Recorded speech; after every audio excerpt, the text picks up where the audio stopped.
Now, please welcome Dan Smoot, CEO of Maxar Technologies, for a session on delivering critical insights with moderator Sam Skove, space and emerging tech reporter at POLITICO.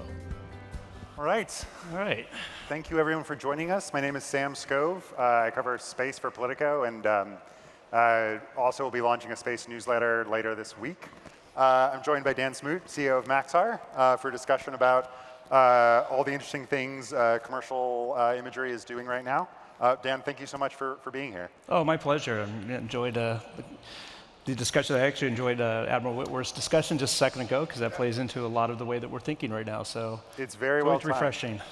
Yeah, I mean, and we've seen the U.S. government increasingly lean into commercial imagery and everything that it has to offer. There's the TAC SRT program. There's all sorts of other interesting things. Some of them classified, which always makes it hard to talk about. But there's an interesting dynamic right now where, because of budget uncertainty, sort of across the board, we're not quite sure where sort of DoD imagery spending will be. There's a little uncertainty over NASA as well. How are you kind of navigating that uncertainty? Well, I think the budget process is always a complex process. I mean, I think we're reading things like everybody else right now in regards to the administration's priorities, how it's rolling through, and getting feedback and where we can help out. I think a lot of it is making sure that we always readdress the value of commercial. One of the things that you heard, I remember what they're just talking about, is the value but the requirements that are moving forward. He talked about increases in X-fold of capacity that the government's going to need, and you can only fulfill that by having certain capabilities on orbit to be able to do that. And I think commercial plays an incredibly important role. We actually can give that capacity and that exquisite nature to the U.S. government to fulfill its missions, and I think that we just have to continue to reinforce that value. One of the things that we have gotten a lot of recognition through this process is our performance and the way that we actually deliver. And in programs, you heard him talk about something called GEGD, and that's to be able to deliver it in a platform that's multi-sensor, multi-capability. And I think that dependency is still there. And so it's our job to really kind of make sure that the U.S. government continues to see that value, and we'll work through the budgeting process. It is complex, and it takes a long time, but it's part of our role. Yeah, the first discussions are never final. And I mean, can you talk about where you're seeing the government see value in using commercial imagery? Because it was this thing that was maybe more of an IC thing, and gradually we're starting to see a much bigger adoption of commercial imagery. Where do you sort of see that happening? Well, I think everybody understands that commercial imagery is the foundational base map for the U.S. government. And I can give a percentage, but it's a very high percentage of the base map that's actually delivered every day. The second thing is we are seeing more applications around intel share. Because of the fact that commercial imagery is generally in an unclassified form, they can actually share information on an international level much more effectively. And so there is an increased demand. Unfortunately, the world has got a little bit of geopolitical challenges right now, and I think that these are opportunities for us to be able to share information much more effectively. And then we're seeing that an increased requirement for the COCOMs, right? A little bit more capacity required to be able to look at certain sites and monitor certain locations. And I think that they're really starting to look at that. But the one thing that's important is the commercial industry, and industry as a whole, is faster to create capabilities. And if you think about advanced site monitoring, object detection, understanding the movements of things, it's being able to take that imagery and put it down and put those capabilities in, advanced capabilities, to be able to actually deliver solutions that can make the analyst that much more effective, that much more faster to make decisions. It's an interesting note about the COCOMs. Do you see increased interest from those commanders in getting access to the sort of commercial imagery? Yeah, and I think that that's exactly what the Admiral was referring to as well, which is I think there's more capacity, more demand for the warfighter. And I think one of the problems that we're trying to solve is how do we get information to the warfighter faster? How do we actually make them make decisions faster? But it's a complex problem. And we see it on by the way, not just a US problem, we see it on an international level. I think all nations are trying to figure out how do you take geospatial information and give it to somebody who has to make a very quick decision on the ground, and then which asset do you use to do that? And I think that that's the complexity we work through every day. And so when it comes to the sort of the international sphere, let's say even if the US, for whatever reason, starts to dial down buys of commercial imagery, where do you see the international market going, especially when it comes to government defense type contracts? We've seen it really ramp up. I think the recent challenges that we saw in Ukraine with some intel share that happened back in the early March timeframe, we saw the European Union really step up in regards to understanding that they, were using certain types of data paths to get some of the imagery, and they're now looking at a company like Maxar as a supplement for sovereign capabilities. And so I would sit there and say we've seen a significant interest. We've seen a lot more countries lean in into really driving their own capabilities. And so we're seeing the EU really step into really wanting to have their own intel and defense capabilities at this point. And is it sort of at the conversation stage, or do you imagine you'll be announcing contracts with various European countries or agencies? There's anything you can share on that? Well, somebody who drives a revenue company, I'm hoping contracts come soon, but yes, we're moving pretty rapidly. Yeah. Tomorrow, I can't say the name today, but tomorrow we'll be announcing a partnership that will definitely be setting the light of, how we're actually using GPS denied capabilities for the modern warfighter with drones, and some of those partnerships, and that is a more nationally based solution, internationally based solution. But we are seeing a demand that it will probably result in, some new international relationships here, probably in the next couple weeks. And when it comes to working with those international partners, the U.S. has taken a little bit of it's taken time to understand the value of commercial imagery. When it comes to working with those international partners, are there lessons from that experience that you could take back to working with the U.S. government, or that you think the U.S. government could look towards as sort of a way to work with commercial partners for defense applications? Yeah, it depends. So one thing that we've done a lot of work with the U.S. government is really being able to deliver information both on the low side and the high side. And being able to have classified type of shared information is really important. And so from the international side, they want those capabilities, right? They want to be able to protect their information. They want to be able to create the same safety and security that the U.S. does. On the flip side, what the international market is doing more of is using commercial industry to really drive even tactical operations. So I think it's really how do you deal with the capacity. I actually presented this overseas a couple weeks ago. If you were to pick 200 sites around the world and you wanted to monitor those 2 sites, there's not a constellation in the world that can actually do it on a single level. You need multi-constellations to work together to be able to do advanced object detection with advanced capabilities. And so we have to work with national means. We have to work with commercial means to actually bring these solutions together to be more effective. And so I think that what we're, both the U.S. as well as the international community are learning is how we actually use all the means together to actually have the solutions. If we look at the Chinese, they're developing national capabilities that could expand beyond, a combination of both commercial and national. So we have to make sure we get this leverage together on how we actually solve, very tactical problems very quickly.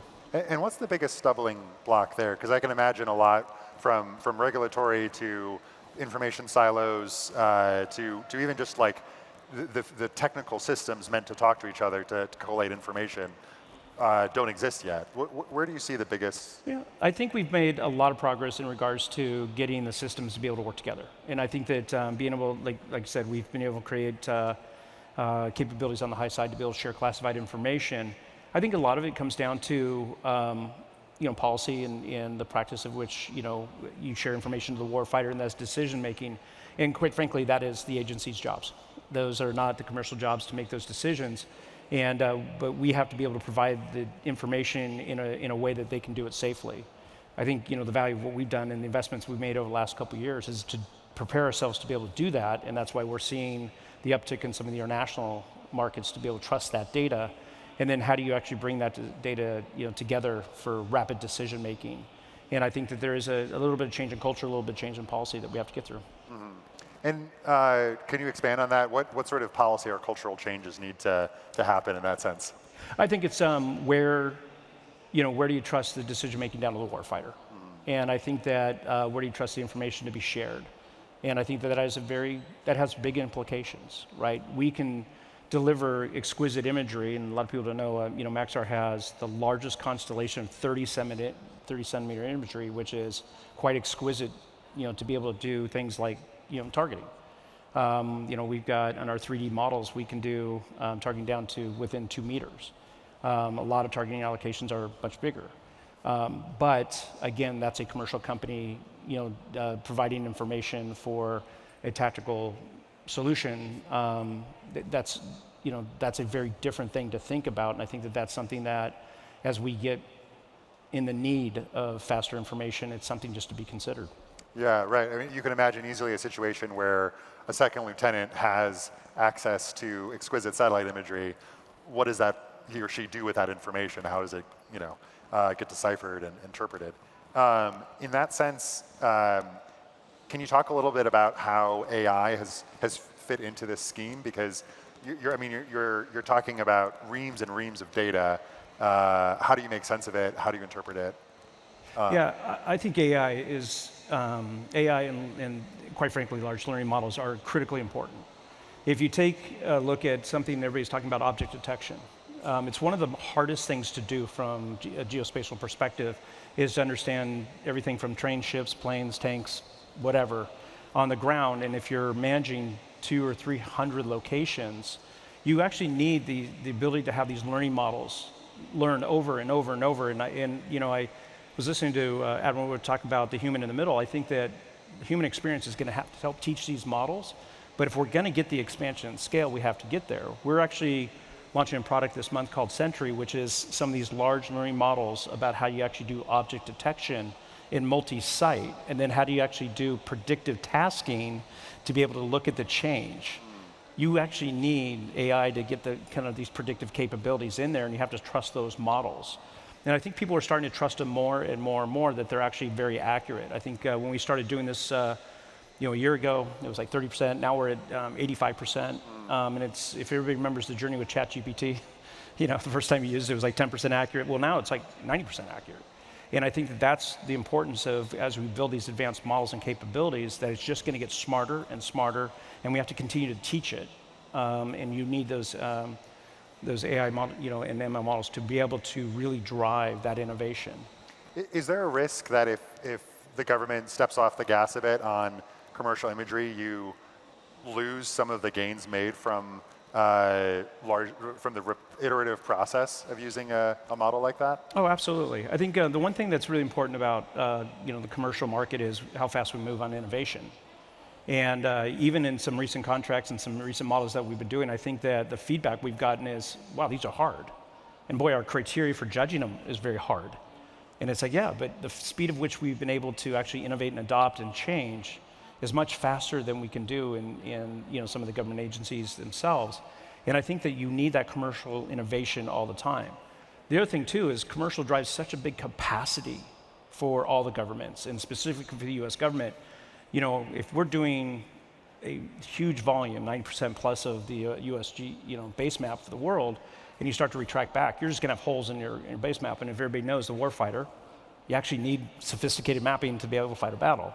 And so, if we have any kind of pullback and that kind of stuff, all you're doing is you're going against what the Admiral just said, which is this increasing demand with less capacity. It's a breakage in the model. And then you're losing the technology capabilities on top of it, and it's a big breakage in the model. And to go back a bit to the international partners, there is a really interesting use case that you guys have had a lot of experience with, which is Ukraine. You've been, I think, working there since the first days of the conflict. Correct.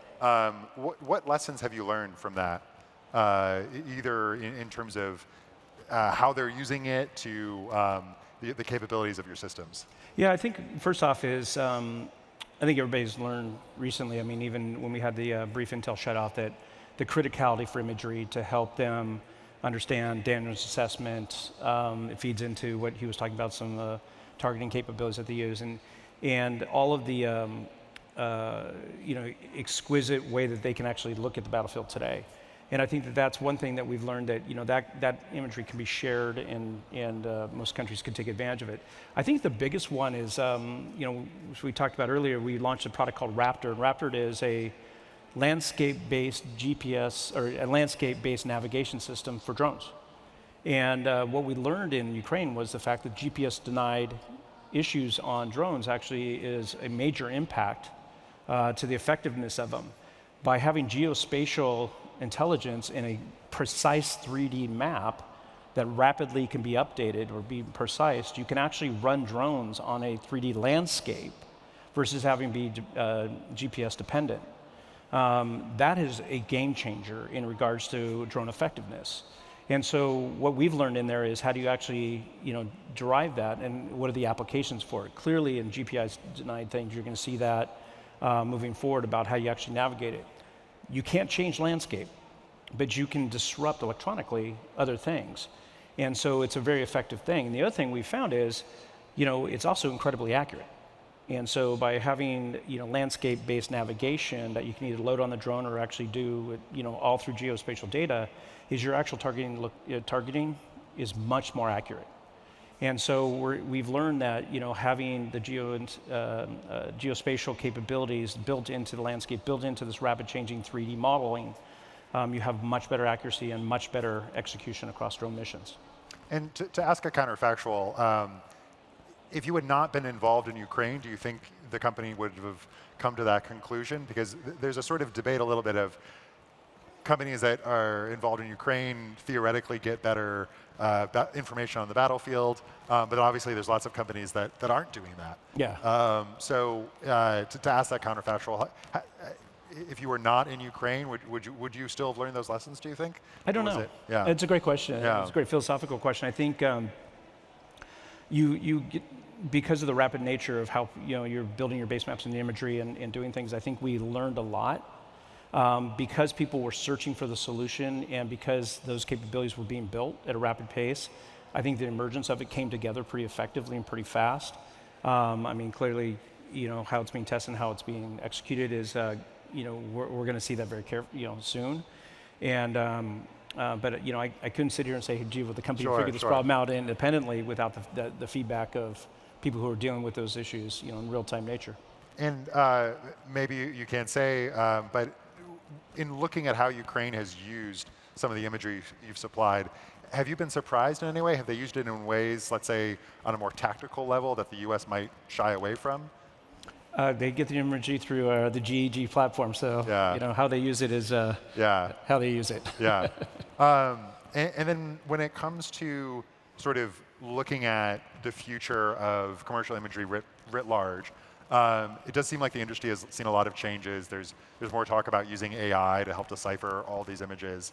Where do you see the broad sort of ways in which the industry is going in order to grow and get a little bit bigger than this initial, what I think some people have said is a little bit disappointing in terms of how much take-up there's been? Yeah. I think it really comes down to driving outcomes, like driving insight outcomes. If you're just producing more data for people to make more decisions, we don't have enough people in seats to really actually consume more data unless you're actually driving more outcomes. And I think that's why we're all applying new technologies in regards to really driving these insight-based solutions. Like I was saying, you could just to be able to monitor, hundreds of locations without insights is just monitoring a bunch of locations without any kind of intelligence. And you're asking the same human to go and look at this and try to discern, what is different in these things. And so without having advanced capabilities to actually, look at objects, look at any kind of change, building change, infrastructure change, road change, pop-up airport. We look at this for, things like, we tend to think of these things on a D&I level, but if you think about on a civilian level, human traffic patterns have patterns. And so you need to be able to pick up all these little detections about what's going on if you're going to fight things like human trafficking. And unless you have advanced models to be able to look at and see those identifications of those patterns, then you really can't fight that you're just flooding somebody with information. We've seen that with illegal mining. We've seen that with deforestation. We've actually seen a lot, if anybody's familiar with the Palisades fires that happened in LA, a lot of the geospatial imagery helped the first responders understand the patterns of what was going on in the shifts and movements of the fires. And especially, using SWIR and other technologies to understand the hotspots. that were being created. We recently, shared, some imagery of the recent tornadoes that happened in Missouri and how they actually, the movement, the patterns that it did, and the actual devastation that, so the responders could actually get, help.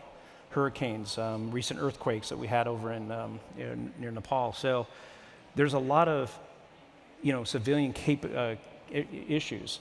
We're seeing this also in the enterprise space. Petrochemical companies don't want their assets to keep disappearing.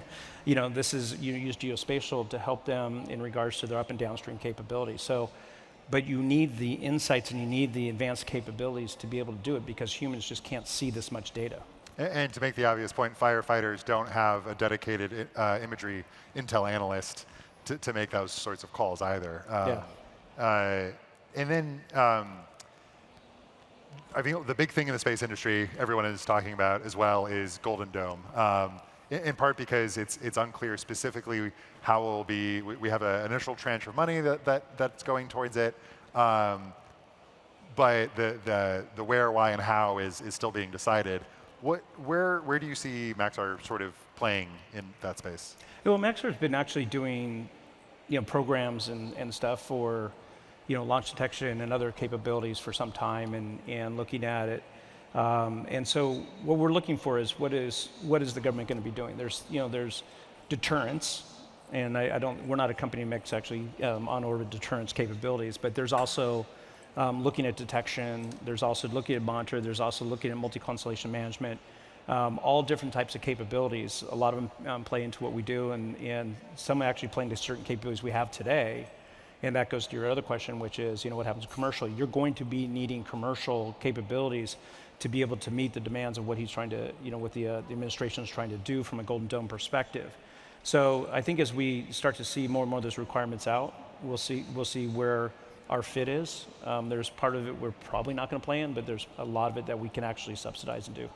And where do you see the challenges in detection? Because a lot of people have talked about how hard it is to intercept these missiles, but just spotting missiles deep within China or Russia presents its own problem. So how do you think about solving those problems if you're... Yeah, I think this goes back again to the advanced capabilities that we're all talking about at these conferences, which is how do you use all the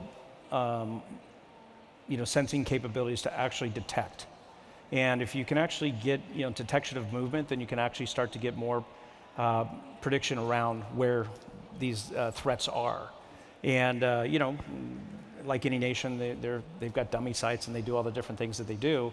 I think it's really making sure that we can teach these models and we can actually use the advanced capabilities to supplement what the government requirements are going to be, and have that partnership moving forward. I think it's, there's still a lot to come in regards to where the priorities are going to be, but I think that there's a lot of catch up to do too.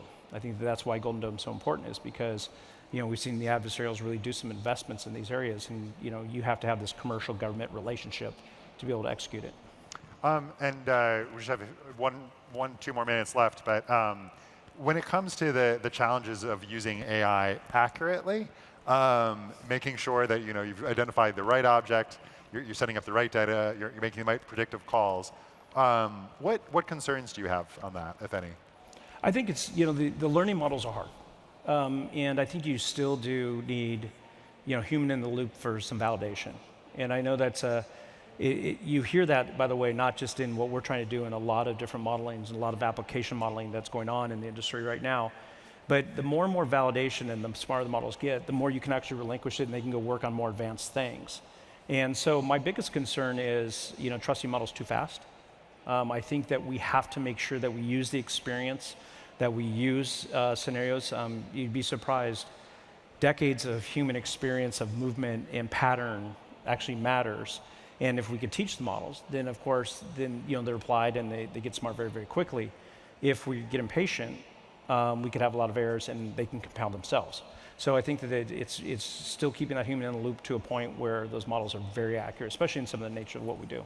Right, because there's a strong argument that satellite imagery is one of the most compelling uses for AI in terms of targeting and understanding threat, but there obviously is that risk. Mm-hmm. Well, that just about does it for us. Thank you so much. I feel like we talked another half hour at least. And thank you all for attending. And please look out for the space newsletter coming out at Politico this Friday. Thanks, everybody. Thanks.